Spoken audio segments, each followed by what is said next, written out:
найдите хозяев. Ну, это очень низкокачественные подделки. Что? Что с ней было не так? Мы были в полном ужасе, потому что думали, ну все, сейчас будем тут траву жевать. Один чайник кто-то продает за 17 тысяч. Однажды сама лично, случайно, с тарелки смыла клеймок. Это безумная редкость.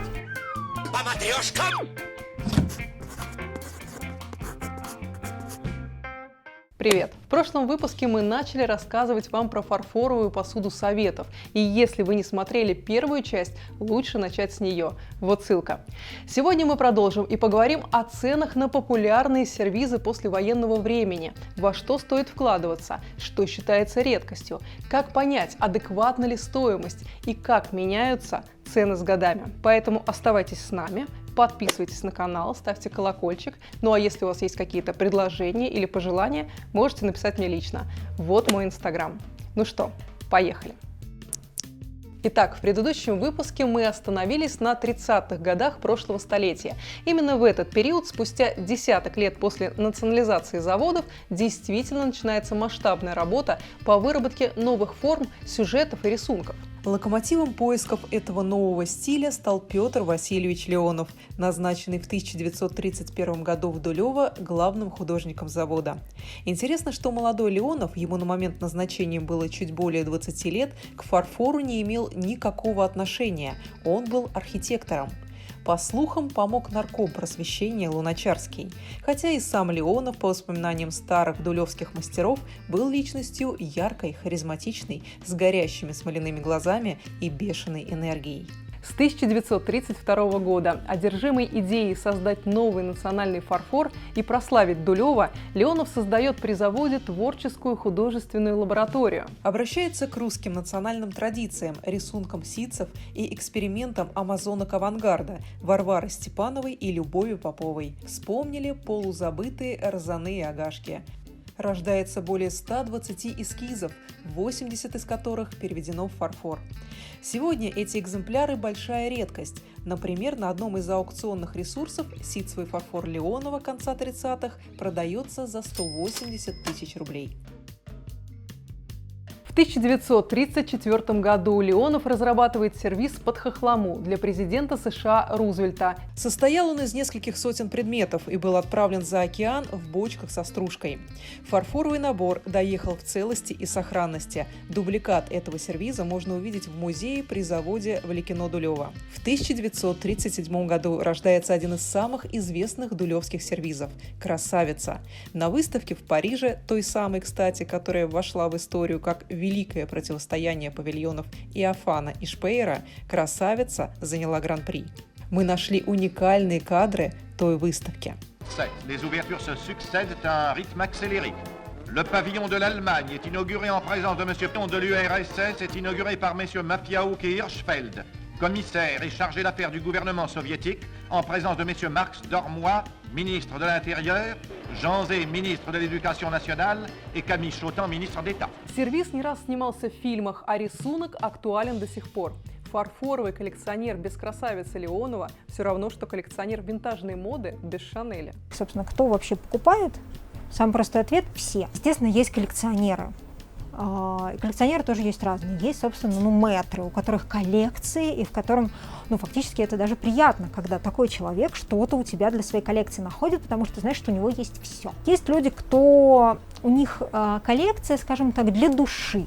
То есть они не гоняются за какими-то формами, а они собирают то, что им нравится. А есть люди, которые ищут специально для пользования, потому что им эта посуда, она больше нравится. Даже многие используют обороты, то, что это тепло, от нее идет какая-то энергетика даже. На нашем канале не так давно вышло видео с антикварной квартирой Виктории Лазич. Можете посмотреть по ссылочке, сейчас выплывет. И там многие говорили про энергетику, и еще такой был момент: найдите хозяев, кому это все отдать, это же кому-то принадлежит. Можно ли найти хозяев винтажных предметов? Если человек эту вещь приобрел для себя, то уже все-таки он ее хозяин. Если эта вещь каким-то образом попала на рынок, значит, от нее отказались. Эти все страшилки про украденное, награбленное.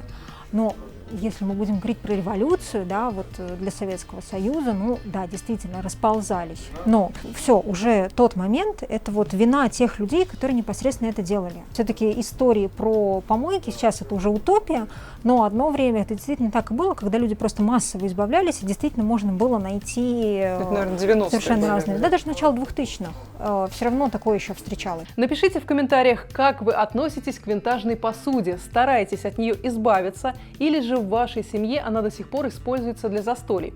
Например, если, приходя в гости к любимой бабушке, она угощает вас чаем из вот такого, или вот такого, или такого сервиза, вам очень повезло, к их созданию также приложил свою руку легендарный Леонов.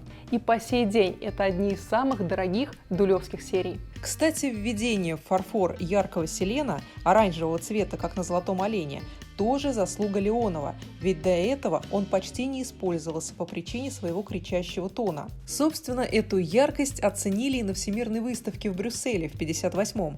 Леонов снова получает большую золотую медаль как раз за золотого оленя. А вместе с ним фарфорист Дулева Алексей Сотников получает гран-при за скульптуры «Сокол» и «Курица». Надолго определив бессменный с 1962 года логотип завода «Абрис гордого сокола». Если сокол красный, перед вами первый сорт, если синий – второй, зеленый – третий сорт.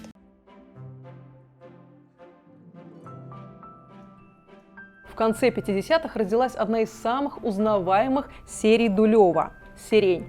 Напишите в комментариях, у кого она была. Цены на винтажном рынке на сирень сегодня невысокие. Чайная пара от 500 рублей.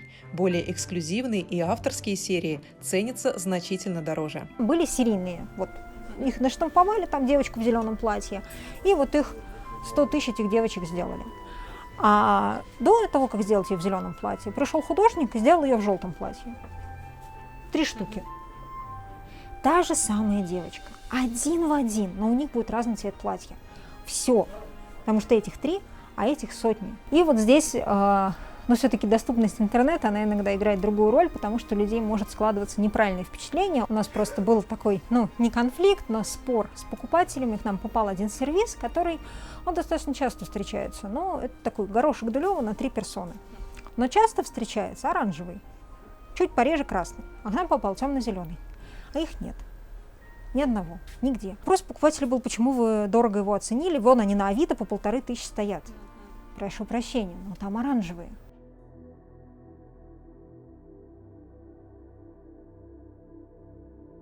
Это девушка с грустными глазами Анна Яцкевич, автор фирменного узора ЛФЗ и одного из символов отечественного фарфора в целом. Кобальтовая сетка – образ света прожекторов, пробивающихся через заклеенные накрест окна блокадного Ленинграда.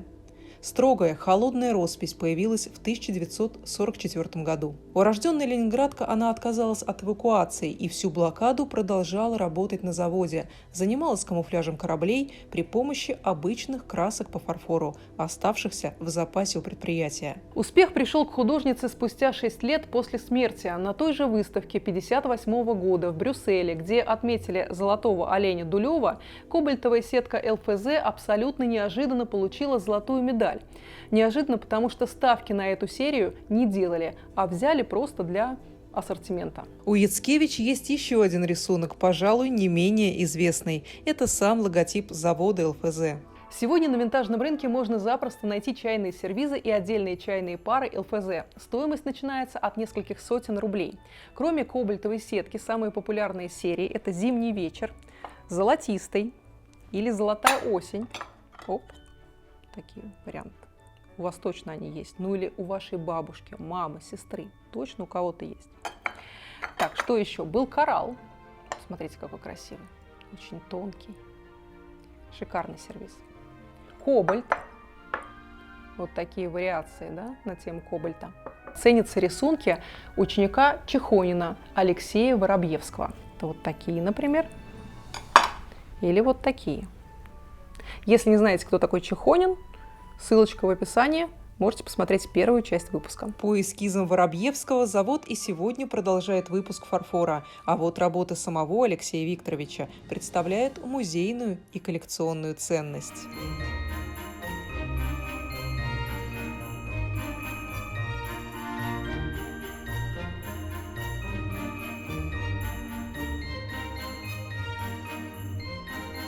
Друзья, я вам пока покажу таз с рыбками, Ну, нашумевший. эта Посмотрите, часть уже осталась, здесь была такая больше горка. какой улов. А таз, говорит мне Настя, тоже 20-х раритетный. годов. Да, раритетный. Фаянсовый умывальник. Такой прудик, понимаете? За сколько рыбки продаются? Рыбки по 100 рублей. Ну, так, кому нужны в коллекцию, у кого разбились. Там же 6 было, кажется, Там да, же, и, да. и графин. Вот эти белые, это самые часто, кстати, они даже по качеству различаются. Вот так посмотрим. Одна попроще, другая посерьезнее. А у них заводы разные.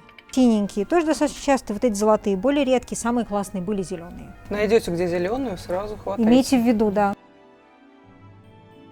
Вот что самое ценное сейчас здесь, допустим, на этой полке? Вот если мы возьмем эту полку, то здесь совершенно потрясающий вот этот сервиз. Это у нас песочная. Первомайский фарфоровый завод. Сейчас достану, наверное, так покажу. Там в глубине чайники большая пиала и 6 маленьких. То есть это восточная тематика. 57-й год. Угу, песочная, да. Песочная, Очень хорошее клеймо. И это совершенно изумительное качество. Это ручная роспись, это проработка золотом, и это большая-большая редкость. В той комплектации, которая есть у нас, он 44 тысячи сейчас. И Неплохо. это не предел на самом деле. То есть мне как-то мелькало вот в такой расцветке отдельный один чайник, кто-то продает за 17 тысяч. Есть сервиз, но это уже у нас 50-е в основном годы, советский. Георгин, полевые цветы, барыня, там разные названия, чаще всего знают как барыню. И еще года 3 назад мы продавали, ну, не полный сервиз, но такой достаточно приличной комплектации за 20 тысяч рублей. Сейчас один молочник стоит 12. Вот пример достаточно редких, дорогих вербилок «Луноцвет». Очень мне нравится. Красивый цвет. Он очень красивого цвета, у него проработка золотом, и он потрясающе огромный, то есть почти на 12 персон. Сколько стоит? Вот этот весь комплект 47 тысяч.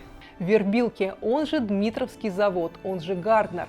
Третий главный производитель фарфора в России, наряду с ЛФЗ и Дулево. Винтажную посуду этого гиганта вы можете распознать по изображению лося, если фарфор сделан после 1965 года. И если ЛФЗ в советский период все-таки сохраняла свою эстетику и крестьянские мотивы использовала очень дозированно, например, как Воробьевский, то Вербилки и Дулево в своих сериях отрывались по полной программе. Ярко, пасторально. Есть вот простые вербилки уже 80-х годов, вот такого плана. Как выглядят простые вербилки? Такие розочки. Ну, достаточно Уже, такая то есть примитивная. видно, достаточно уже простая тематика. деколь. Во-первых, да, деколь не роспись, простые формы, уже более тяжелый он, то есть даже по весу. Вот эти барбарисы вербилок, они разные есть тоже, они же в куче цветов, и здесь уже идет градация. Во-первых, количество сохранившихся предметов, качество сохранившихся предметов, цвет. Опять же, вопрос цвета. Есть зеленый, желтый, малиновый, красный, они достаточно частые. А есть синий. А вот его уже единицы. Опять же, у нас будет вот такой резкий перекос по ценам. Самые популярные советские серии вербилок – это «Барбарис». Сейчас я вам его покажу.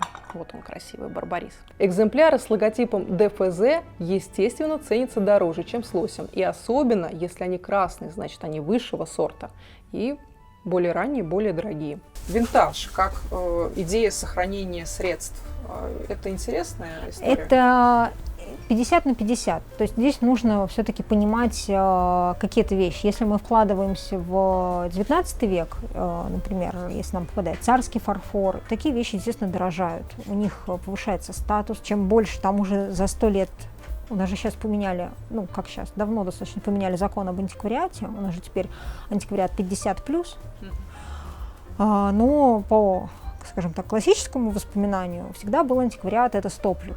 Самые ранние советы и уже все-таки вот все, что дореволюционное. Ну, на перспективу вот эти все ведущие заводы, да, довоенные, и редкий ЛФЗ, который мелькает, потому что он все-таки больше всего в тренде. ГДР чаще больше статуэтки скорее.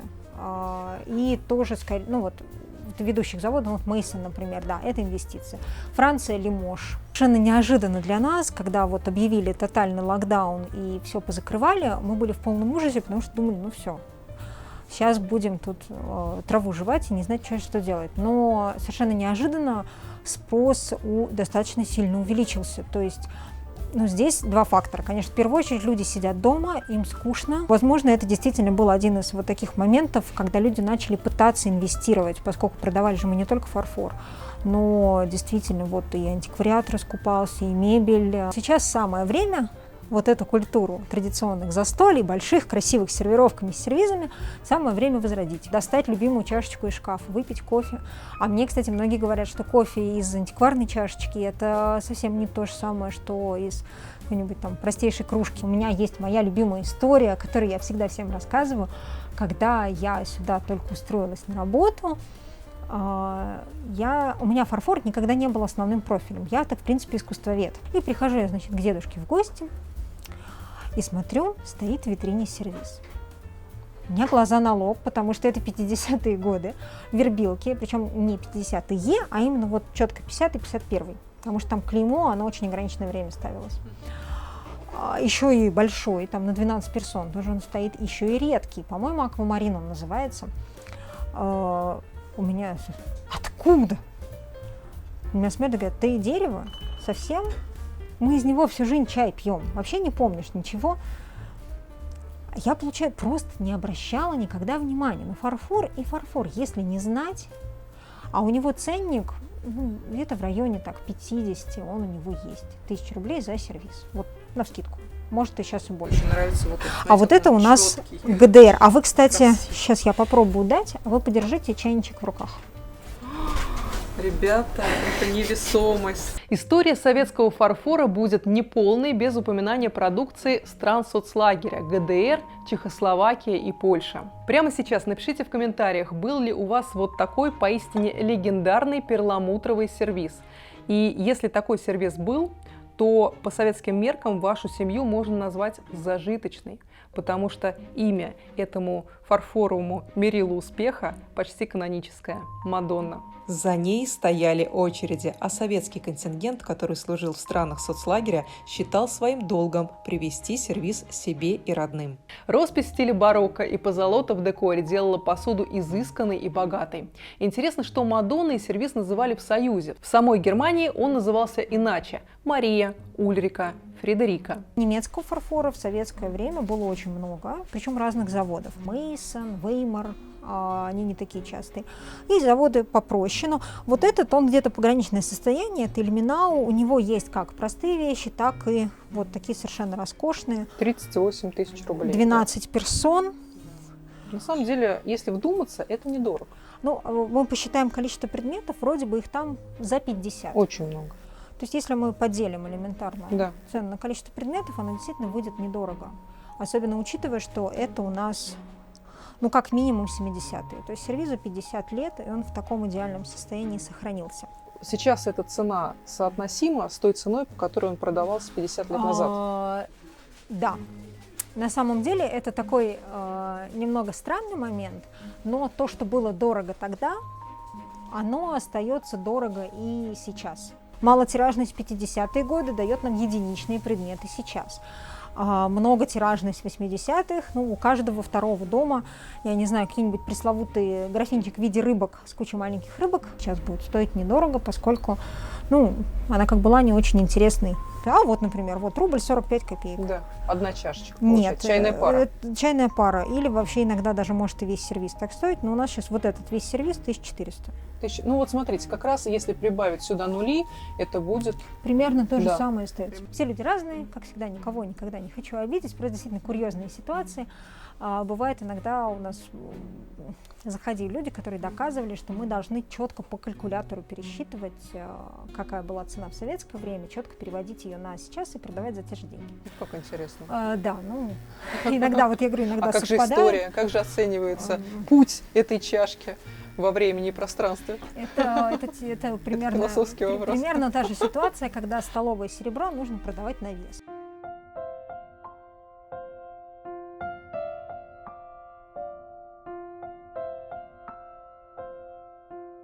подделок бояться не стоит. Ну, В целом. Вот для советского фарфора, для этого сегмента, конечно, ну вот я говорю, на моей памяти никогда не попадались. Если вы уже углубляетесь в 18-19 век, там стоит быть внимательным, потому что там уже всякие умельцы, там другие деньги, там есть смысл в подделках. Статуэтки, да, бывают подделывают, но то, что вот видела я тоже, скажем так, на просторах вот интернетов, чем люди делятся, ну, это очень низкокачественные подделки. Ну, у них на лбу написано, что это совершенно не то, потому что вот эта вот тонкость авторской росписи, ее подделать совершенно невозможно. Чего стоит бояться при покупке винтажной посуды? Да, вопрос реставрации. Здесь несколько, скажем так, моментов.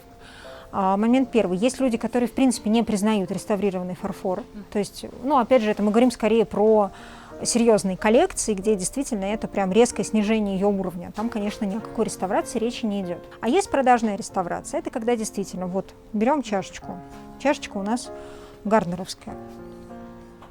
Чашечка изумительная, тонюсенькая. У нее еще вот этот вот рисунок проступает на свет, литофония. Очень безумная. Но здесь у нас есть трещина и скол. Это видно, выглядит некрасиво. Что реставратор? Совершенно спокойно. Он заделывает трещины, он заделывает скол, покрывает все лаком. Вот с блюдцем, у меня блюдце еще есть, вот с дефектом она идет 3000 рублей. Целая в районе 12-15. С реставрацией, ну плюс затрат на реставрацию, где-то в районе 7000 она будет стоить, вот такая целая. То есть полцены от реальной. Видно не будет. В чем сложность реставрации посуды? Ей нельзя пользоваться по назначению. Реставрационные материалы достаточно ядовитые.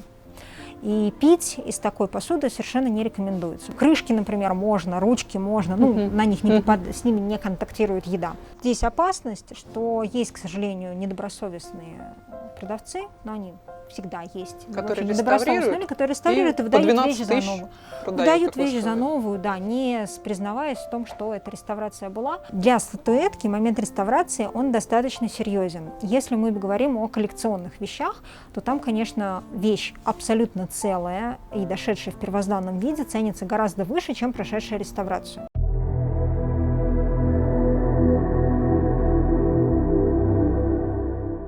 Конечно же, упомянутые фабрики – это далеко не все производители фарфора в Союзе. За каждым клеймом своя история, сотни коллекций, эскизов, уважаемые имена художников, скульпторов, керамистов – Барановка, Хайта, Кузяева, Зик Конакова, Коростень, Богдановича, Пролетарий, Рига, Сумы, Довбыш и другие. История каждой фабрики достойна повествования. Фарфор Советского Союза – благодатная тема для исследования. Информации очень много, и вы можете продолжить исследовать эту тему самостоятельно. Спасибо всем спонсорам канала за поддержку. Подписывайтесь на нас в Яндекс.Дзене и Инстаграме. Если вам понравился выпуск, поделитесь им в соцсетях. До встречи!